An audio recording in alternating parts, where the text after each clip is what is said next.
रक्त वाहिनियाँ means blood vessels, जो हमारे शरीर में रक्त बहता है, ब्लड बहता है, वो जिन वेसल्स में या वाहिनियों में बहता है उसके बारे में है ये। शरीर में विभिन्न प्रकार की रक्त वाहिनियाँ होती हैं जो रक्त को शरीर में एक स्थान से दूसरे स्थान तक ले जाती हैं। आप जानते हैं कि अंतः श्वसन के समय ऑक्सीजन की ताज़ा आपूर्ति फेफड़ों, फुफ्फुसों या लंग्स को भर देती है। रक्त इस ऑक्सीजन का परिवहन शरीर के अन्य भागों में करता है। साथ ही रक्त कोशिकाओं से कार्बन डाइऑक्साइड सहित अन्य अपशिष्ट पदार्थों को ले जाता है। इस रक्त को वापस हृदय में लाया जाता है, जहां से यह फेफड़ों में जाता है। फेफड़ों से कार्बन डाइऑक्साइड बाहर निकाल दी जाती है, जैसा कि आपने अध्याय 6 में पढ़ा है। इस प्रकार शरीर में 2 प्रकार की रक्त वाहिनियाँ पाई जाती हैं। ये हैं कौन कौन सी? धमनी और शिरा। धमनियाँ हृदय से ऑक्सीजन समृद्ध रक्त को, यानी कि ऑक्सीजन रिच जो ब्लड होता है वो किस में होता है? धमनी में या आर्टरी में, को शरीर के सभी भागों में ले जाती है।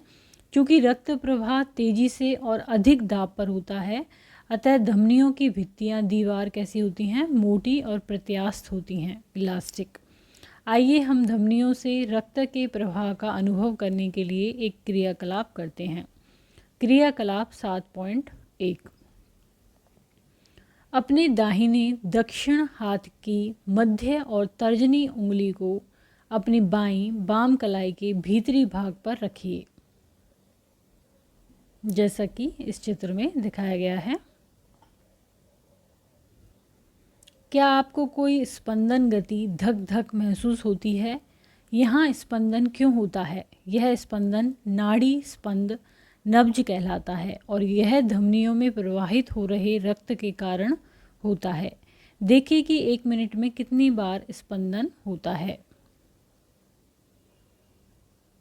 कलाई में नाड़ी स्पंद को अनुभव करना। आपने कितने नाड़ी स्पंदन गिने? प्रति मिनट स्पंदों की संख्या स्पंदन दर कहलाती है। विश्राम की अवस्था में किसी स्वस्थ वयस्क व्यक्ति की स्पंदन दर सामान्यतः कितनी होती है? 72 से 80 स्पंदन प्रति मिनट होती है। अपने शरीर में अन्य ऐसे भागों का पता लगाइए जहां आप नाड़ी स्पंदन को अनुभव कर सकते हैं। अपनी और अपने सहपाठियों की प्रति मिनट नाड़ी स्पंदन दर ज्ञात कीजिए। अपने द्वारा प्राप्त आंकड़ों की तुलना कीजिए।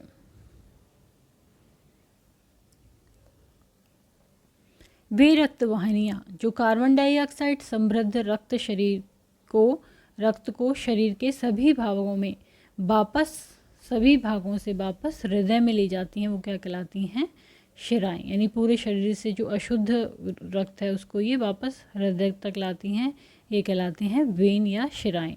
शिराओं की भित्तियाँ अपेक्षाकृत पतली होती हैं। शिराओं में ऐसे वॉल्व होते हैं जो रक्त को केवल हृदय की ओर ही प्रवाहित होने देते हैं। तो यहाँ पर दिखाया गया है परिसंचरण तंत्र का व्यवस्था चित्र। इसमें क्या दिखाया गया है? यहाँ पर दिखाया गया है फेफड़े, ये दोनों फेफड़े हैं। ये फुफ्फुस ध्वनि है, ये फुफ्फुस सिरा है, ये हृदय है, हार्ट है, और यहाँ पर ये धमनी और शिरा, और ये हैं कोशिकाएं जो हमारे शरीर में हैं। तो हृदय से जो आर्टरी है या धमनी के द्वारा जो शुद्ध रुधिर है या रक्त है वो कहाँ पर आता है? कोशिकाओं में आता है। और यहाँ से अशुद्ध रक्त कहाँ पर जाता है? हृदय में जाता है। हृदय में जाने के बाद में ये फुफ्फुस धमनी के द्वारा कहाँ पर जाता है?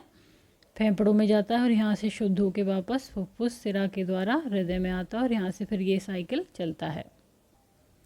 चित्र 7.3 में देखिए, क्या आपको धमनियाँ अन्य छोटी छोटी वाहिनियों में विभाजित होती दिखाई देती हैं? ऊतकों में पहुंचकर वे पुनः अत्यधिक पतली नलिकाओं में विभाजित हो जाती हैं, जिन्हें क्या कहते हैं? केशिकाएं कहते हैं। केशिकाएं पुनः मिलकर शिराओं को बनाती हैं जो रक्त को हृदय में ले जाती हैं।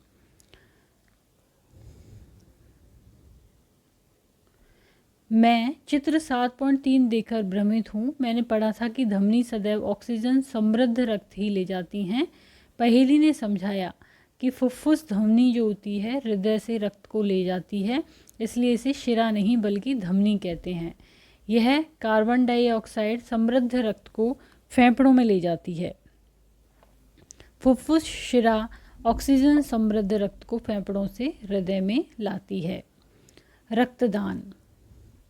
रक्त की अनुपलब्धता के कारण सैकड़ों लोग अपनी जान गंवा देते हैं। स्वेच्छा से किया गया रक्तदान हानि रहित व दर्द रहित होता है, जो कई अनमोल जानें बचा सकता है।